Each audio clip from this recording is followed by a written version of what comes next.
On what should have been a routine bus ride, a father's cruel mockery of his own daughter grew louder with each passing stop, his alcohol-laced breath spreading bitter insults about her disability. While other passengers avoided confrontation by looking away, they failed to notice the Navy SEAL sitting right behind them, ready to take action. The dead air of the hospital therapy room hung on the faces of those gathered within. 14-year-old Emily Larson sat quietly next to her father, James, as they concluded their session with Dr. Catherine, the physical therapist, and Dr. Simon, the pediatric orthopedic specialist. Emily's left forearm, missing from birth due to amniotic band syndrome, rested on her lap, a constant reminder of the challenges she faced daily. James cleared his throat, his voice tinged with a mixture of exhaustion and frustration. "How much longer does this need to go on? We've been coming here for years now." Dr. Catherine exchanged a glance with Dr. Simon before responding. "Mr. Larson, I understand your concern, but we can't give you an exact timeline. Emily's progress is continuous, and her needs evolve as she grows." "But she's been making progress, right?" James pressed, his fingers drumming nervously on the armrest of his chair. Dr. Catherine nodded, her voice taking on an encouraging tone. "Absolutely. Emily's fine motor skills have shown remarkable improvement. Just last week she managed to tie her shoelaces using the one-handed technique we've been practicing." Emily's face brightened slightly at the praise, but her father's expression remained tense. Dr. Simon leaned forward, his hands clasped together. "It's crucial to understand that without proper therapy, Emily's body would develop compensatory movements. These could lead to strain on her shoulders, spine, and other joints. The therapy we're doing now isn't just about immediate improvements, it's about long-term health and functionality." James nodded slowly, though his furrowed brow betrayed his lingering doubts. Dr. Simon continued, his tone cautious but optimistic. "There's also the possibility of prosthetics to consider. The work we're doing now would greatly benefit Emily if we decide to pursue that route in the future." Emily's eyes widened at the mention of prosthetics, a mixture of hope and uncertainty crossing her face. "A prosthetic arm could help with balance and mobility," Dr. Simon explained. "Of course, adapting to it would require additional therapy sessions. We'd need to build strength and coordination in Emily's residual limb, as well as work on overall balance since the prosthetic would alter her natural posture and movement patterns." James's face paled slightly. "And how much would something like that cost?" Dr. Simon hesitated before answering. The prosthetic itself would be around $10,000, and that's not typically fully covered by insurance. There would be additional costs for future adjustments and fittings as Emily grows. The color drained from James's face, though he struggled to maintain his composure. Emily noticed her father's distress, her shoulders slumping as she felt the familiar weight of being a burden settle upon her. As they prepared to leave, Dr. Catherine offered some final words of encouragement. "Think of this therapy as an investment. As Emily's fine and gross motor skills develop, and especially if she gets a prosthetic in the future, she'll be able to perform activities like cooking, writing, or even sports. It's about giving her the tools for a fuller life and reducing her reliance on others for basic tasks."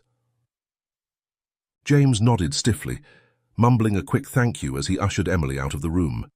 His forced politeness barely masked the frustration simmering beneath the surface. Emily remained silent, already anticipating the shift in her father's mood that was sure to come. As they walked down the sterile hospital corridor, Emily couldn't help but feel a mix of emotions. The possibility of a prosthetic arm filled her with a cautious hope, but the reality of their financial situation and her father's reaction weighed heavily on her young shoulders. She glanced up at James, noticing the tight set of his jaw and the worry lines etched deeply around his eyes. The familiar guilt of being the cause of his stress gnawed at her insides. The harsh fluorescent lights of the hospital gave way to the natural glow of the afternoon sun as Emily and James made their way to the cashier's desk. The sterile smell of disinfectant lingered in the air, a constant reminder of where they were and why.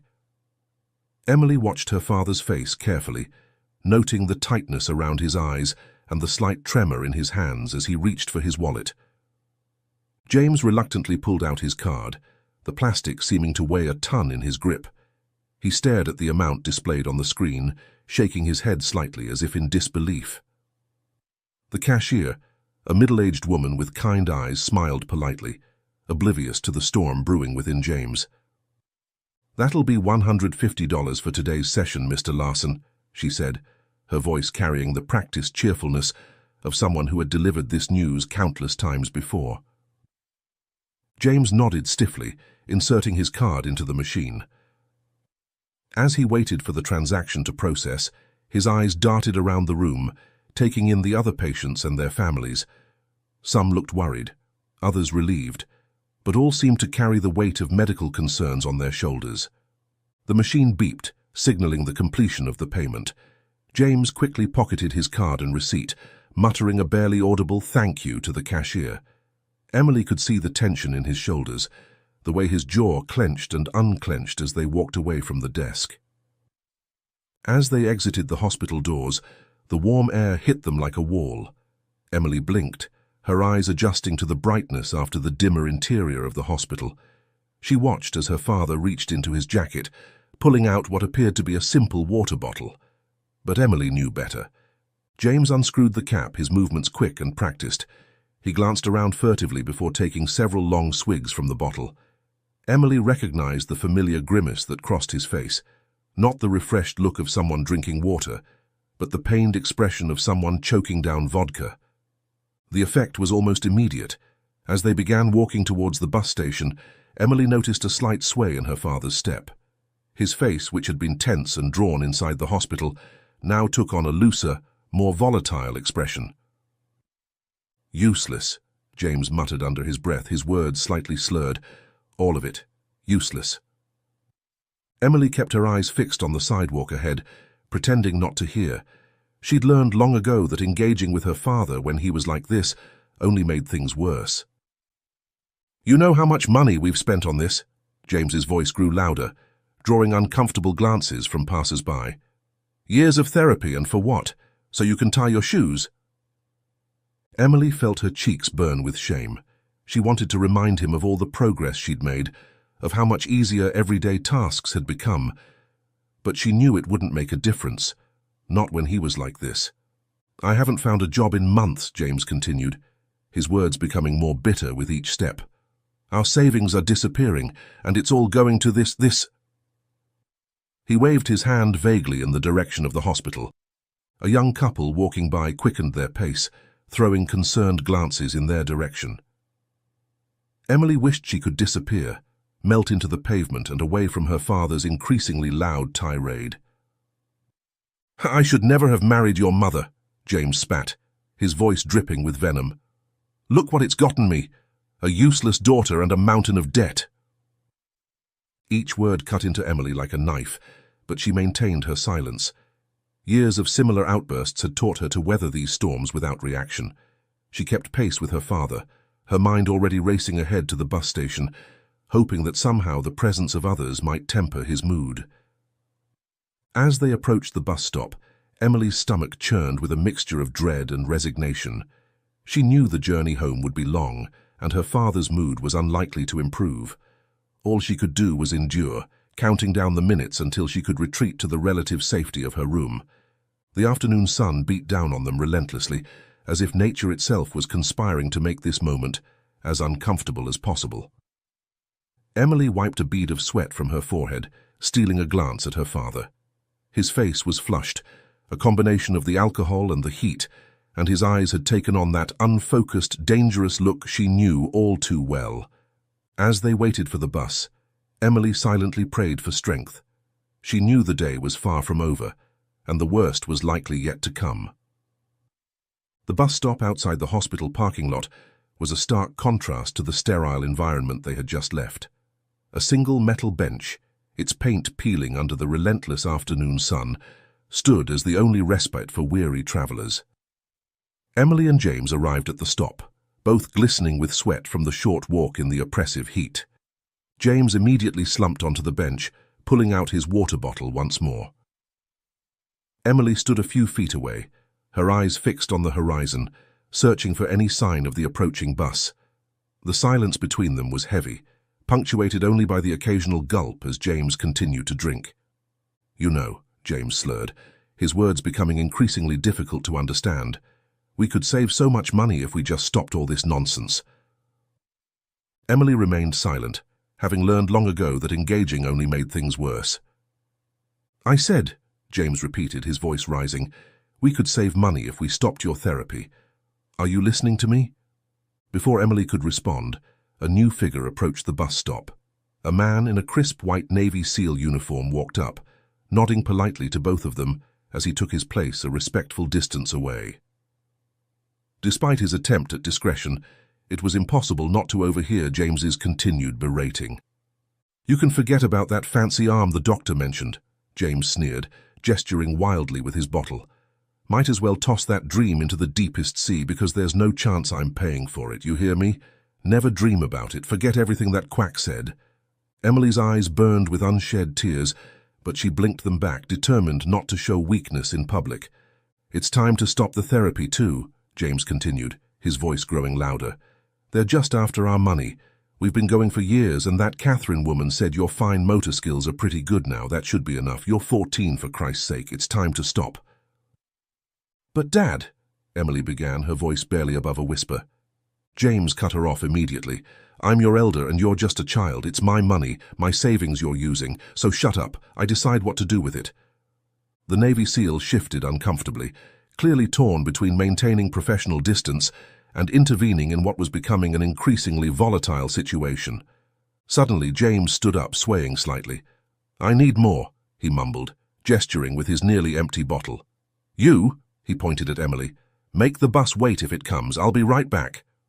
As James stumbled away towards a nearby convenience store, Emily felt a wave of anxiety wash over her. She glanced at the Navy SEAL, embarrassment coloring her cheeks. The man in uniform took a tentative step closer. "Are you all right?" he asked, his voice low and concerned. Emily's initial response was one of defensive fear. "I'm fine," she said quickly, her eyes darting to where her father had disappeared. The Navy SEAL nodded, understanding her hesitation. "I couldn't help but overhear," he said gently. "I'm Lieutenant Andrew Hayes. I just want to make sure you're safe." Emily's shoulders slumped slightly. She held up her residual limb, a silent explanation for the situation. "I'm Emily Larson. That's my dad. We just came from therapy at the hospital," she said softly. Lit Hayes nodded, his expression a mixture of sympathy and concern. "I'm sorry you're going through this," he said. After a moment of silence, he added, "I'm taking Route 53 to the Oak Ridge Community Center. What about you?" Emily looked down, not meeting his eyes. "We're on the same bus," she murmured. Before their conversation could continue, James reappeared, his gait even more unsteady than before. His eyes narrowed as he saw Emily talking to the Navy SEAL. "What did I tell you about talking to strangers?" he snarled, grabbing Emily's arm roughly. Turning to Lieutenant Hayes, he spat, "Just because you're in a uniform doesn't mean you can talk to anyone's kid. These days people can steal or make their own uniforms to pretend." Lit Hayes raised his hands in a placating gesture. "I apologize, sir. I didn't mean any harm." James pulled Emily away, positioning himself between her and the Navy SEAL. "I don't care if you're a real lieutenant or just someone playing dress-up. Don't talk to my daughter." The tension at the bus stop was palpable as they all stood in uncomfortable silence, waiting for the bus to arrive. Emily's mind raced, torn between embarrassment at her father's behavior and a glimmer of hope that someone had noticed their situation. As the sound of an approaching engine grew louder, she steeled herself for the journey ahead, knowing that the worst was likely yet to come.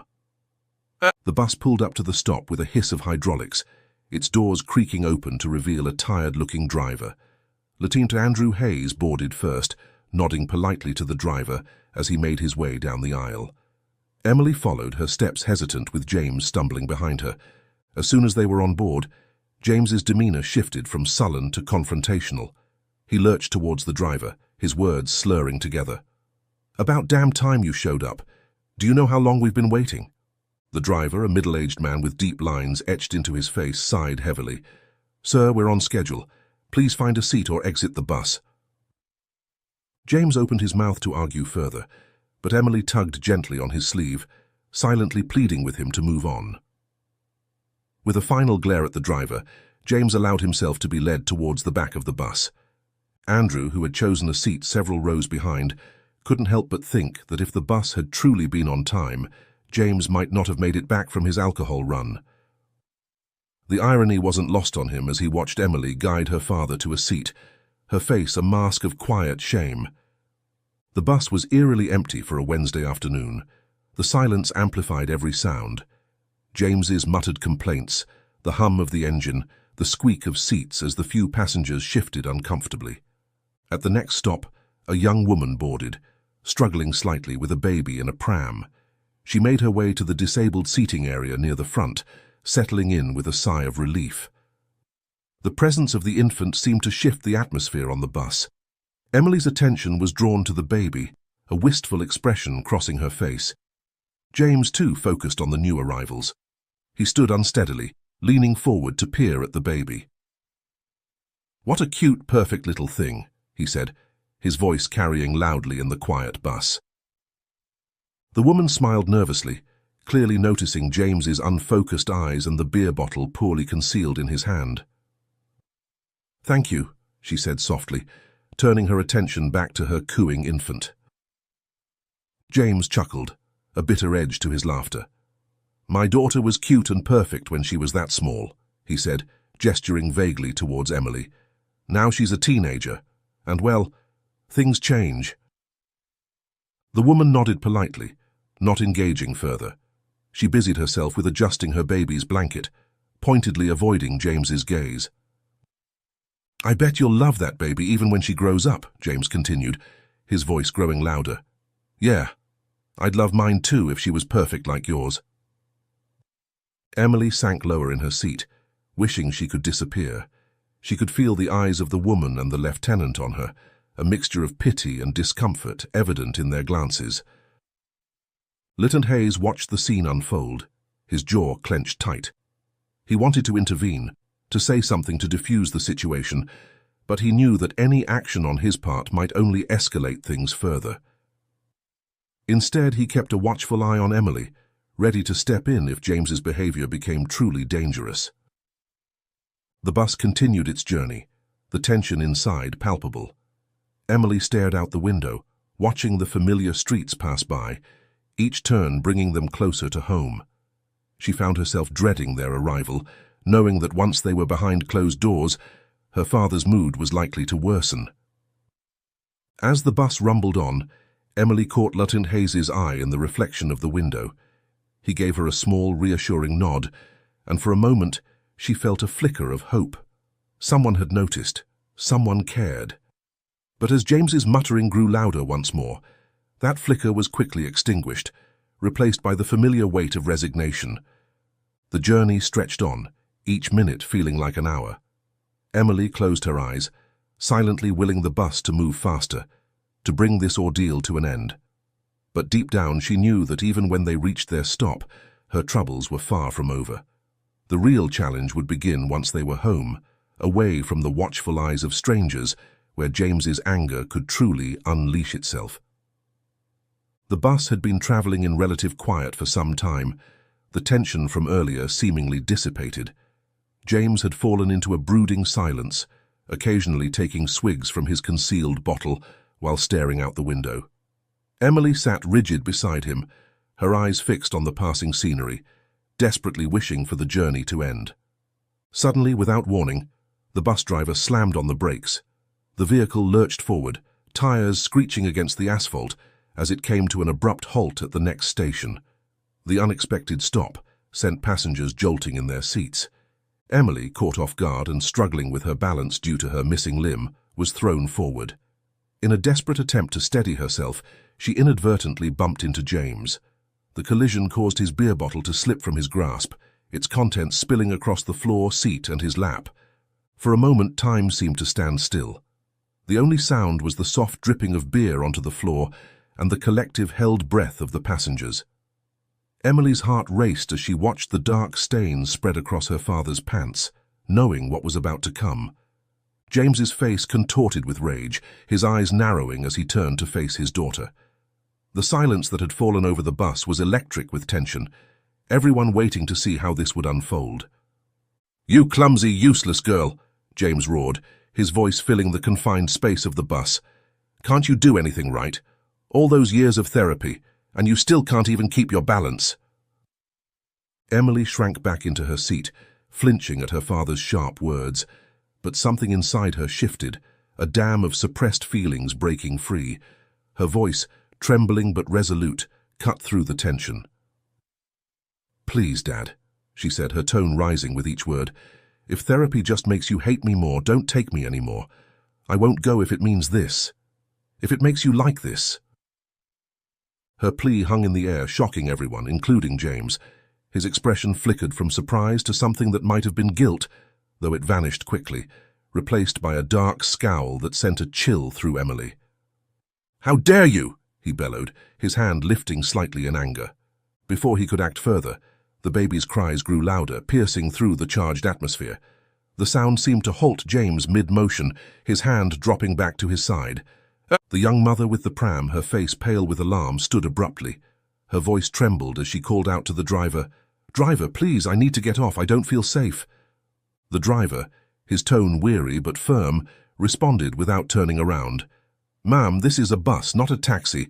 I can't just stop anywhere. You'll have to wait until the next stop." The baby's wails escalated, filling the confined space of the bus. James scowled, slamming his hand against the window frame. "That damn baby!" he shouted, his voice cutting through the noise. The driver finally sighed, gripping the wheel tighter. All right, he muttered. He pulled the bus over to the curb, the brakes hissing loudly. "Get off if you need to." As the bus doors opened and the woman hurriedly exited with her baby, she caught Emily's eye. In that brief moment, a world of unspoken understanding passed between them. The woman's face was a mixture of sympathy and regret. Sorry for what she had witnessed, sorry that she couldn't do more to help, but ultimately needing to prioritize her own child's safety. Emily watched her leave, wishing she could escape just as easily. The tension that had been building throughout the bus ride erupted as the bus door shut behind them with a heavy thud. James turned back to Emily, his face a storm of anger and frustration. "You've got some nerve talking to me like that," he spat. She could see the muscles in his jaw working, his fists clenching and unclenching at his sides. James raised his hand, poised to strike Emily. The beer bottle, still clutched in his other hand, glinted menacingly in the fluorescent bus lighting. Emily instinctively squeezed her eyes shut, bracing for the impact she knew was coming. Suddenly, a strong hand caught James's arm mid-swing. Andrew Hayes had moved with the swift efficiency of his military training, crossing the distance between them in mere seconds. His grip was firm, his stance commanding as he addressed James. "That's enough," Andrew said, his voice low but authoritative. "I've seen and heard more than enough to know you don't care about your daughter's well-being. I'm calling the police if you don't let go of that bottle." James's face contorted with rage as he struggled against Andrew's grip. "Let go of me, you bastard," he snarled. "This is a family matter. You have no right to interfere." Andrew's grip remained steady. "When it comes to the safety of a child, everyone has the right to interfere," he replied calmly. The bus driver, who had been watching the scene unfold through his rearview mirror, called out, "Do I need to stop the bus?" "Keep driving," Andrew responded, his eyes never leaving James. "We'll handle this." James's struggles became more frantic, his words slurring together as he shouted, "You can't stop me from disciplining my own daughter. She's useless, can't you see? All that money wasted on therapy, and for what?" Emily, who had been frozen in shock, finally found her voice. "Dad, please," she pleaded, tears streaming down her face. "Just stop, please." But James was beyond reason. He lunged forward, trying to break free from Andrew's grip. "I'll have you arrested for assault," he threatened. "You think that uniform gives you the right to manhandle civilians?" Andrew remained calm in the face of James's tirade. "Sir, I'm not manhandling you. Now please sit down and calm yourself before this situation gets any worse." As the men continued their heated exchange, Emily's mind raced. Her father's earlier words about perfect children echoed in her head. She thought back to her earliest memories, trying to pinpoint when her father's love had turned to resentment. Had he always felt this way? Was there a time before the alcohol when he had truly loved her, disabilities and all? She remembered moments of tenderness from her early childhood, her father teaching her to tie her shoes with one hand, his proud smile when she learned to write. But those memories seemed to belong to a different lifetime, to a different man than the one who stood before her now, rage and alcohol having twisted him into someone she barely recognized. The woman from earlier on the bus came to mind, her words about loving her baby even as it grew up. Emily's heart ached with the realization that her father's love had been conditional, dependent on her being perfect in his eyes. As the argument between James and Andrew escalated, Emily felt a surge of emotion welling up inside her. Years of pent-up frustration, fear and sadness threatened to overflow. She couldn't take it anymore. The fighting, the shame, the constant feeling of being a burden. "Stop!" she shouted, her voice ringing out through the bus. "Just stop, both of you!" Her outburst caught both men off guard. They turned to look at her, momentarily stunned into silence. Emily stood there, trembling but determined, her one hand clenched into a fist at her side. "I'm tired of this," she continued, her voice shaking but growing stronger with each word. "I'm tired of being the reason for all the fighting, for all the drinking. I never asked to be born like this. I never asked for all the therapy or the doctors or any of it. I just wanted a father who loved me." Her words hung in the air, heavy with years of unspoken pain. James's face cycled through a range of emotions, anger, confusion, and finally a flicker of something that might have been shame. Andrew's grip on James's arm loosened slightly, his expression softening as he looked at Emily. For a moment, it seemed as though Emily's words might have gotten through to her father. But then, as quickly as it had appeared, any hint of remorse vanished from James's face. His eyes hardened, his jaw set in a familiar stubborn line. "You ungrateful little—" His hand grasping her collar roughly. The beer bottle, still clutched in his other hand, was raised menacingly. "This is all your fault." Emily's eyes widened in terror, her breath catching in her throat as she saw the bottle poised to strike. In that moment, all the years of therapy, all the progress she had made in building her confidence, seemed to evaporate. She was once again a scared little girl, facing a monster she couldn't escape. Lut Andrew Hayes reacted with lightning speed, his military training kicking in. In one fluid motion, he pulled Emily backwards, out of James's grasp, while simultaneously reaching for his phone. "That's it," Andrew said, his voice steady despite the adrenaline coursing through him. "I'm calling the police right now." As Andrew dialed, keeping himself between Emily and James, he spoke clearly into the phone. "Yes, I need police assistance immediately. We're on bus route 53, approaching the Oak Ridge Community Center stop. There's a domestic violence situation involving a minor." James, realizing the severity of the situation, made a desperate lunge towards Andrew. "Give me that phone," he shouted, swinging the beer bottle wildly. Andrew deftly avoided the attack, his reflexes honed by years of training. In a swift move, he disarmed James, securing the bottle and holding it out of reach. "Sir, I strongly advise you to calm down and step back," Andrew said, his voice firm but controlled.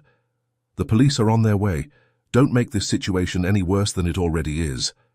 Emily, now safely behind Andrew, felt a whirlwind of emotions.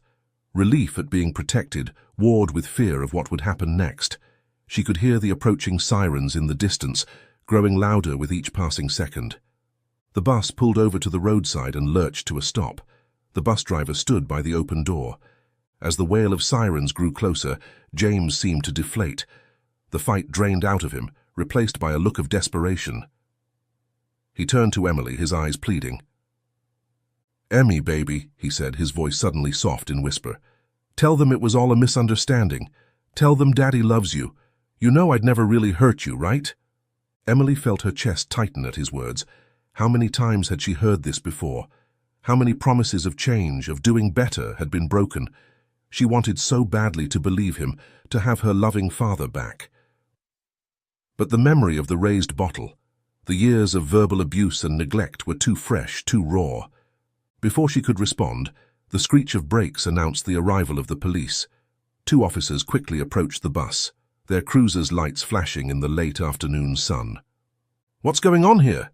the first officer asked, his eyes scanning the interior of the bus as he climbed in, his hand resting cautiously on his holster. Andrew stepped forward, his posture straight and professional despite the stress of the situation. "Officers, I'm Lieutenant Andrew Hayes, U.S. Navy. I witnessed this man," he gestured to James, verbally abusing his daughter throughout the bus ride. The situation escalated when he attempted to physically assault her. I intervened to protect the child. As Andrew gave his statement, Emily watched her father's face.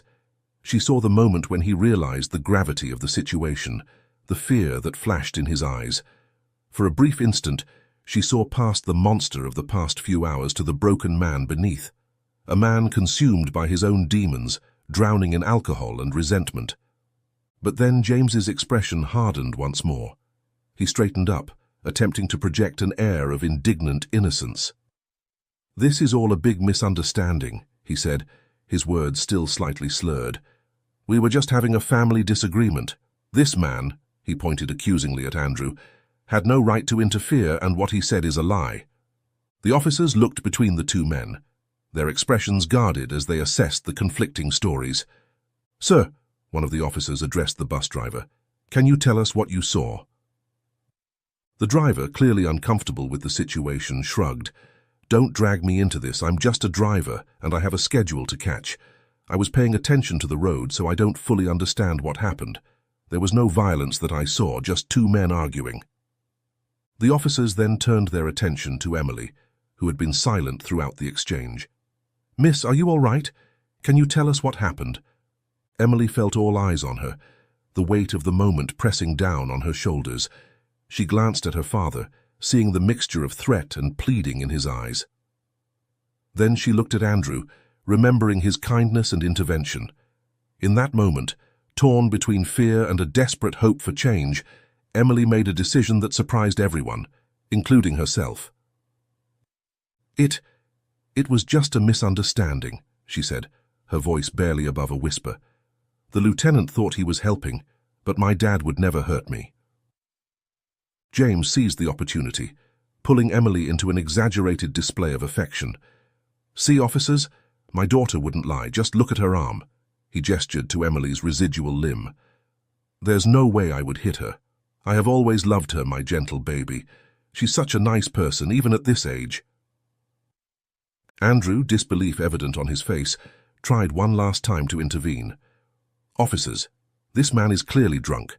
Surely you can tell just from the smell of his breath." When James started to protest, Emily quickly added, "Yes, my dad had a couple of beers, but he didn't hurt me." The officers exchanged glances, clearly frustrated by the conflicting accounts and lack of clear evidence. Finally, one of them spoke. "Mr. Hayes, I'm afraid without clear evidence or testimony, there's not much we can do here. Making false reports is a serious offense."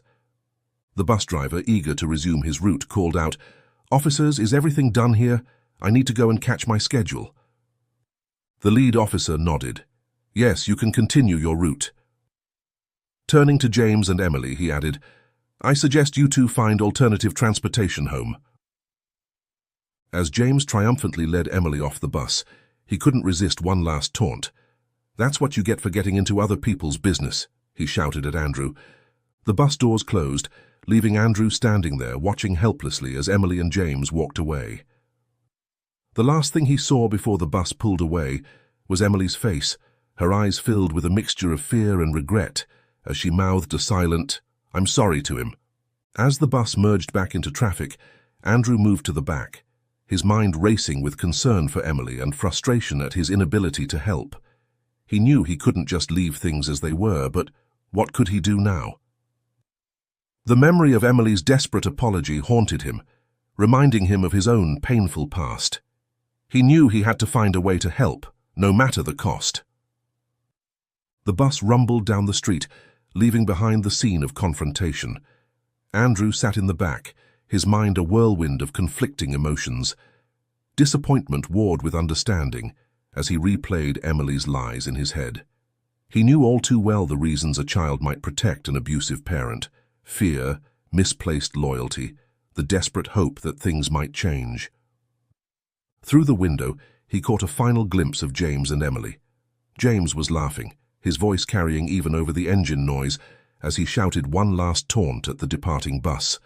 His grip on Emily's arm looked painfully tight as he roughly steered her down the sidewalk. The bus driver called out, "Hey, Navy man, you gonna move up or what? Can't have you brooding back there all day." "You saw what happened in the bus, why didn't you speak up?" Andrew asked the driver, as he moved to a seat closer to the front. "Well, I've learned to mind my own business. You saw that man. There's no winning against someone like him, especially for someone in a position like mine. I'm just a bus driver, you know." As the familiar streets of the neighborhood passed by, Andrew found himself locked in an internal struggle. The rational part of his mind told him to let it go. He had done what he could, and interfering further could only lead to trouble. But another part of him, the part that still carried the scars of his own childhood, screamed that he couldn't abandon Emily to her fate. Memories of his own past flooded back, the sound of doors slamming, the smell of alcohol on his mother's breath, the feeling of helplessness as he tried to protect his little sister. He remembered the neighbors who had turned a blind eye, the teachers who had accepted flimsy excuses for bruises and absences. He remembered wishing, praying for someone, anyone, to step in and help. The bus was coming to the next stop, and Andrew realized with a start that they had reached his destination. The community center loomed before him, a reminder of the event he was supposed to attend. He had responsibilities, commitments. He couldn't just... But even as he thought it, he knew he had already made his decision. "Driver, I'll get off at the next stop," Andrew said firmly, "and I'll prove that a good fight can be won." The driver pulled at the next stop and the door flipped open. "Well, take care and good luck." As he stepped off the bus, Andrew's mind was already racing, formulating a plan. He knew the general direction James and Emily had been heading. If he moved quickly, he might be able to find their house. It was a long shot, but he had to try. Andrew set off at a brisk pace, retracing the bus route on foot. The neighborhood was quiet, rows of similar-looking houses lining the streets. He moved carefully, aware that his uniform made him highly visible. The last thing he wanted was to alert James to his presence before he could assess the situation. As he walked, Andrew wrestled with the potential consequences of his actions. He could lose his job, face legal trouble, or worse. But every time doubt crept in, he thought of Emily's face, the fear in her eyes, the silent plea for help that her words had denied. After about 10 minutes of searching, Andrew found himself in what he believed to be the right area, but all the houses looked so similar. How could he possibly... Suddenly a scream pierced the quiet afternoon air. Andrew's blood ran cold as he recognized Emily's voice. Without hesitation, he sprinted towards the sound, his heart pounding in his chest. He found himself in front of a modest 2-story house, its paint peeling and lawn overgrown. The screams had stopped, but now he could hear the sound of breaking glass from an upstairs window. Andrew approached the front door, his hand raised to knock. But before he could make contact, another crash from upstairs made him pause. He circled around to the backyard, where he witnessed frames being thrown from a second-floor window, shattering on the ground below. In that moment, Andrew knew he couldn't wait any longer. He pulled out his phone and dialed 911, his voice steady as he reported the domestic disturbance. As he waited for the police to arrive, he kept his eyes fixed on the house, ready to intervene if the situation escalated further. The sound of approaching sirens filled the air, piercing the quiet suburban afternoon. Andrew stood in the backyard, his eyes fixed on the second-floor window where he had seen the frames being thrown. His heart raced, torn between the urge to rush in and help Emily immediately and the knowledge that waiting for proper backup was the safest course of action. Suddenly, a voice behind him made Andrew's blood run cold. "What the hell are you doing here?" James slurred, his words thick with alcohol and rage. Andrew turned slowly, his military training kicking in as he assessed the situation. James stood unsteadily at the corner of the house, his face flushed and contorted with anger. In his hand, he clutched another beer bottle, knuckles white around its neck. "Mr. Larson," Andrew said calmly, raising his hands in a non-threatening gesture, I'm here to make sure Emily is safe, that's all. James's eyes narrowed, a dangerous glint flashing in them. You just can't mind your own business, can you? He snarled. I told you, this is family matter. Get off my property before I call the cops on you for trespassing. Andrew turned slowly, his military training kicking in as he assessed the situation. James stood unsteadily at the corner of the house, his face flushed and contorted with anger. In his hand, he clutched another beer bottle, knuckles white around its neck. Mr. Larson, Andrew said calmly, raising his hands in a non-threatening gesture. I'm here to make sure Emily is safe, that's all. James's eyes narrowed, a dangerous glint flashing in them. You just can't mind your own business, can you? He snarled. I told you, this is family matter. Get off my property before I call the cops. Sir, I understand you're upset, Andrew said, taking a cautious step forward, but I'm concerned for your daughter's well-being. Let's just wait for the police to arrive and sort this out calmly. James's face twisted into a sneer. You think that uniform gives you the right to interfere in my life, to tell me how to raise my kid? He took a menacing step towards Andrew. I'll show you what happens to nosy bastards who don't know their place. Before Andrew could react, James lunged forward, swinging the beer bottle wildly. Years of training took over as Andrew dodged the attack, but not quite fast enough. The bottle grazed his temple, sending a sharp pain through his head. At that moment, 2 police cruisers screeched to a halt in front of the house. Officers poured out, weapons drawn as they took in the scene. Police, freeze! One officer shouted, his gun trained on James. James, realizing he was cornered, dropped the bottle and raised his hands. But even as the officers moved to restrain him, he continued to shout threats and obscenities. This man is trespassing, James yelled, struggling against the officer's grip. He's been harassing my family. Arrest him! Andrew, holding a hand to his bleeding temple, addressed the officers calmly. I'm Lieutenant Andrew Hayes, U.S. Navy. I witnessed a domestic disturbance involving a minor and called it in.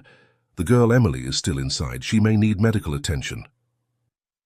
One of the officers nodded, recognizing Andrew from the earlier bus incident. We'll check on the girl.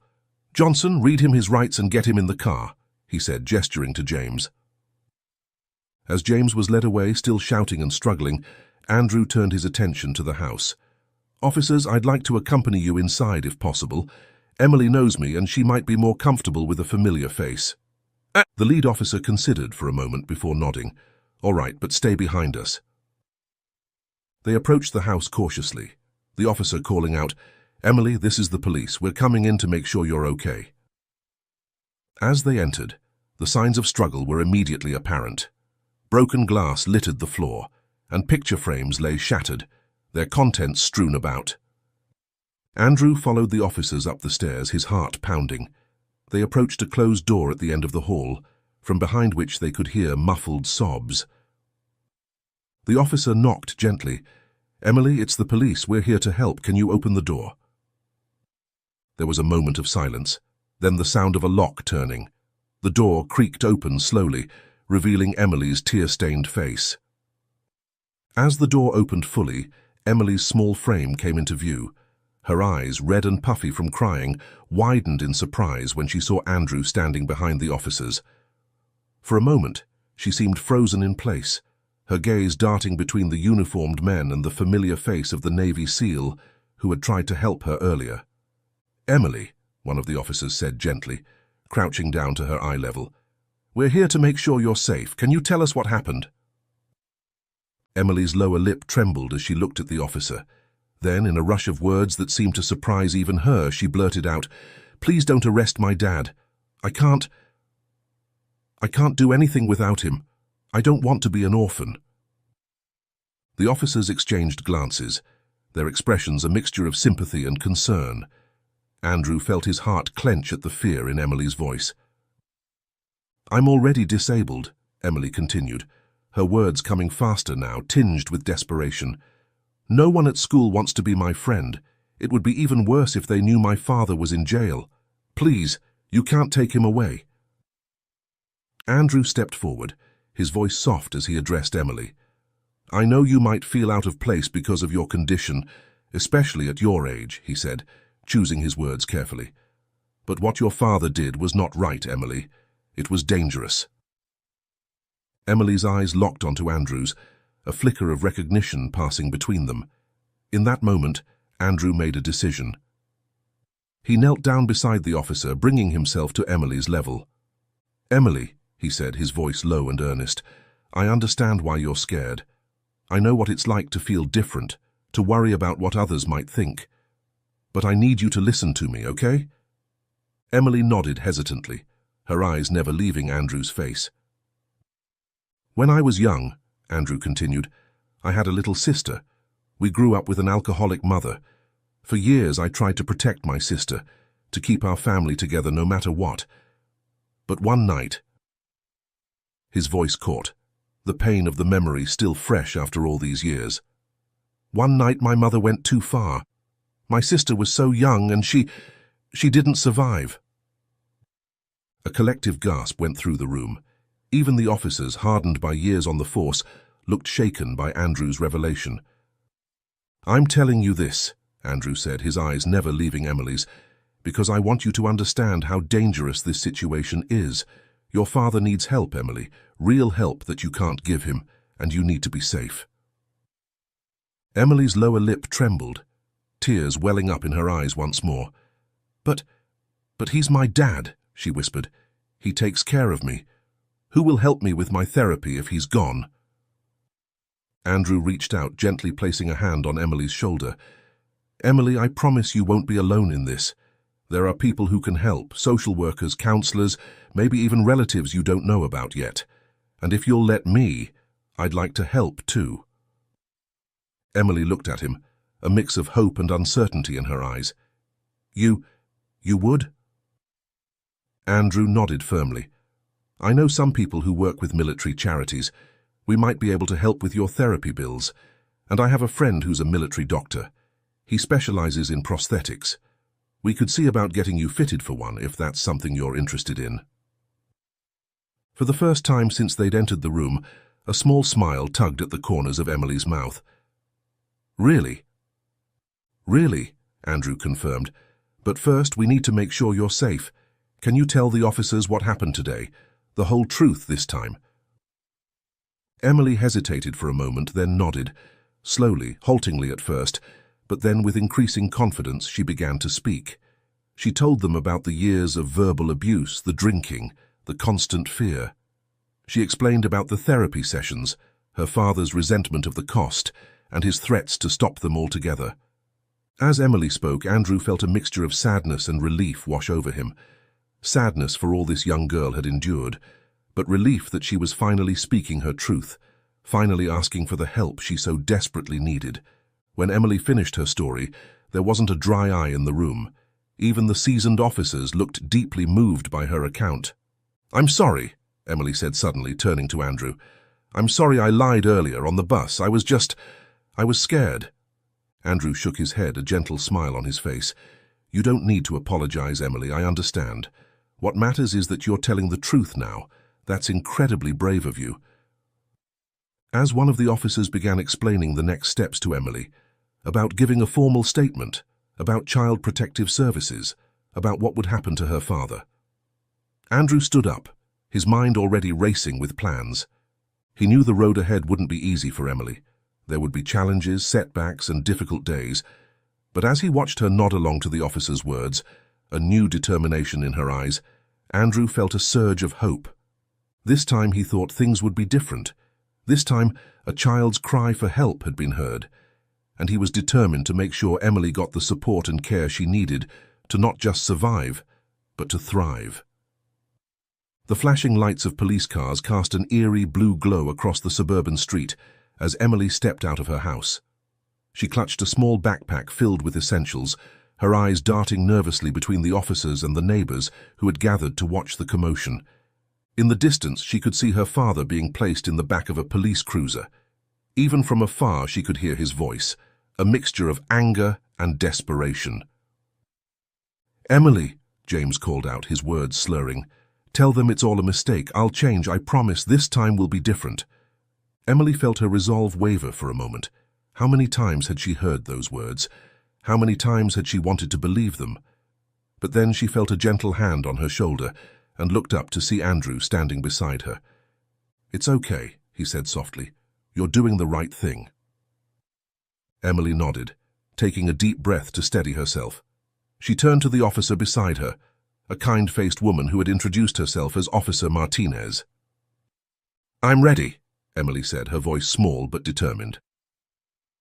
As they walked towards the waiting car that would take Emily to give her statement at the station, Andrew fell into step beside them. "Emily," he said, "I know I mentioned the community event I was supposed to attend today, but if it's all right with you and Officer Martinez, I'd like to postpone that and accompany you to the station, only if you're comfortable with that, of course." Emily looked up at him, surprise and gratitude mixing in her expression. You'd do that? But won't you get in trouble for missing your event?" And Andrew shook his head, a small smile playing at his lips. "Some things are more important. Besides, I think my commanding officer will understand once I explain the situation." Officer Martinez nodded her approval. Having a familiar face might help Emily feel more at ease during the process. If that's what you both want, I don't see a problem with it. As they settled into the car, Emily's mind raced with questions and fears about what lay ahead. As if sensing her unease, Andrew began to speak, his voice calm and reassuring. "I know this is scary, Emily," he said, "but I want you to know that you're not alone in this. Remember what I said about helping with your therapy and possibly getting you fitted for a prosthetic." Emily nodded, a flicker of hope lighting up her eyes. "Well, I meant every word," Andrew continued. "I've already reached out to some contacts. There's a charity that works with military families and children with disabilities. I believe they would be interested in hearing your story and might be able to help with the costs of your ongoing therapy." Emily's eyes widened. "Really? But why would they want to help me? I'm not from a military family." Andrew smiled gently. "Because your story is important, Emily, and because everyone deserves a chance to reach their full potential, regardless of their circumstances." As they drove, Andrew outlined more of his plans. He told Emily about the military doctor he knew, a specialist in pediatric prosthetics who was willing to consult on her case. He explained about support groups for children of alcoholics and counseling services that could help her process the trauma she'd experienced.